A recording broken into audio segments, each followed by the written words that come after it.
what we've observed is there are always biases that occur as we're building our OKRs, things that we bring to the table that skew how we discuss and approve OKRs. Now, as a bit of a laundry list, we've gone through the long list of biases and identified those which we see commonly occurring in those design meetings. And I'm going to walk you through each one of them as examples and how you can deal with them in your meetings.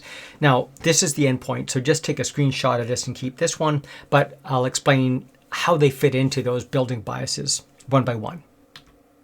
So, and in no particular order, the first thing that I'm going to describe is what I call in-group favoritism, and that's where we have a bias towards OKRs proposed by our teams, our sub-teams. So an example might be the inside sales department says something like, the sales department's new market objective makes more sense than what marketing is presented around their new market's objective. In other words, there's bias because inside sales is part of the sales department, and they're going to tend to like the objectives proposed by their group. The bandwagon effect, which is what ends up happening is as more and more people buy into an objective, more and more people buy into the objective. So an example might be, you know what, I actually disagree with this, but because sales and legal like this, we'll accept it as well.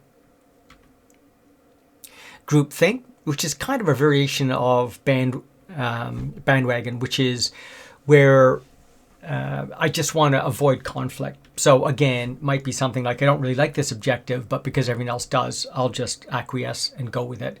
And the dilemma is that indicates it's not a risk-free environment for a conversation, and therefore we end up getting things pushed through for political reasons as opposed to performance reasons. False consensus. That's where you think more people agree with you than actually do. That's something like, everyone agrees that this objective is awesome. Well, that's not necessarily the case, but now you've put it out there, it makes it contentious. The curse of knowledge, which is, we assume that if we know something, everyone else in the room knows it. So you might do something like, we know that the hyperconverter Proto-Matu Epiphanaut event makes this a great objective. I have no idea what those things were, but because, the person that stated the objective assumes we all know it, it kind of gets lost in the shuffle. Availability, which is we rely on examples that immediately come to mind. So something like this is, this objective is like buying a car. And so it's not exactly correct, but it comes to mind and we can all relate to it. The halo effect, which is, if this objective has a positive trait, other objectives which have that trait are assumed to be positive as well. So I like this objective because it's like the previous one that we just agreed to. The Dunning-Kruger effect, which is when you don't know much, you're very confident. The more you know, the less confident you get. So it could be something like, we've never done this before, so this objective is fine. Again, I don't know anything, and therefore I'm confident.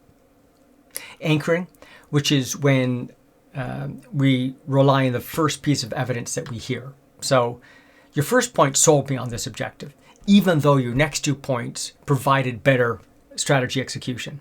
So again, the first thing that's presented. And so we need to be careful that we look at all the data, not just the first thing that's presented. Confirmation bias, where we tend to favor objectives that confirm your own perceptions. So I always thought that we should enter the Acme market, whatever that might be. So I agree with this objective, right? I have a bias already, and since this objective links to it, I can buy into it. Belief bias. This is where we just bias based on how plausible we think the objective is. So your comment would be something like, I don't know anything about this objective, but your argument makes sense, so I agree to it. The availability bias, and so this is kind of dirty pool, right? It's availability, which is similar to the one above, icon similar to the one on the left. It's kind of a combination of the two, where in this case, what we're doing is we tend to think of something as workable if we recognize it to be familiar. So similar example, this objective will work because it is just like buying a car. So that availability bias. The status quo bias, which is where we tend to prefer an objective that allows things to stay the same. So it might be something like, I agree with this objective because it continues last year's approach. It's just far less stressful for us to keep the status quo. The sunk cost fallacy, which we've all been victims of, where even if we face negative results, we continue to invest in something rather than have to change ponies. What's that look like? I'm sure if we keep working at this, we will eventually make a profit. And doing something else would be far too difficult. So it's a sunk cost, in for dollar, in for dime, or the opposite. Gambler's fallacy, where we think the future objectives are affected by past events. What's that look like? Something like, well, we've failed in our last 4 product launches, but therefore this time it's certain to work, right? The probability of the next has nothing to do with what happened previous. That zero risk bias, where we prefer to reduce small risks to zero, even if something else can be done for the same effort that closes a bigger gap. What's that look like? Let's change this objective to reduce our exposure to issue X rather than increase our success with issue Y. Framing effect, where we draw different conclusions based on how information is presented. So you'll love this OKR because it's exactly in line with our strategy, right? I've framed it to say you'll love it, and that biases the listener's attention.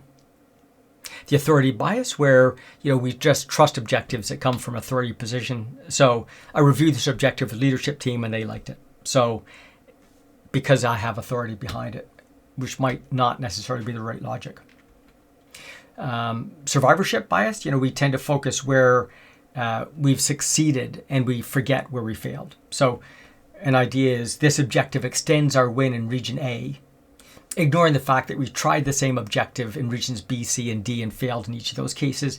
I'm going to ignore my failures and focus in on successes. Law of triviality, which is we spend a disproportionate amount of time on trivial objectives.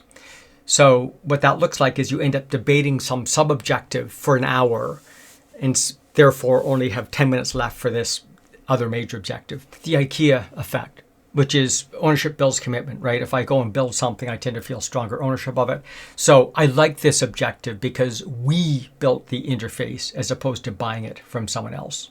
So we end up favoring things where we've had that active ingredient. Stereotyping, where we tend to assume objectives are similar to others that have similar attributes. So that conversation would go something like, this objective of entering the European market is just like the one we did and approved recently for entering the US market. So they may or may not be the same. I'm just stereotyping. Clustering illusion, where I get this random selection of data and I try to draw a pattern. So the presenter might say something like, this objective is based on the relationship we saw between crypto and the weight of a coconut carried by an African sparrow. Like unrelated events, but I can cause a standard deviation analysis and make it look plausible. It doesn't make any sense at all. The blind spot bias, where we believe that we look at the world in an unbiased fashion, but think other people are quite biased. So my team can achieve this objective, and you're disagreeing with me just because you don't want to see it. In other words, you've got a bias that I don't have. Optimism bias, where obviously we say things like, there's no way this objective can fail, or the opposite, the pessimism bias, there's no possible way this objective can succeed. Again, biases coming to the table without any logic.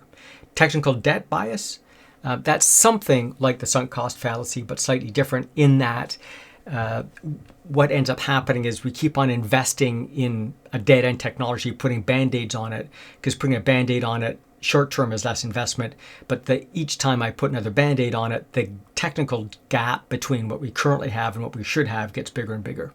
So what that conversation looks like is something like, there's no way we can stop investing here.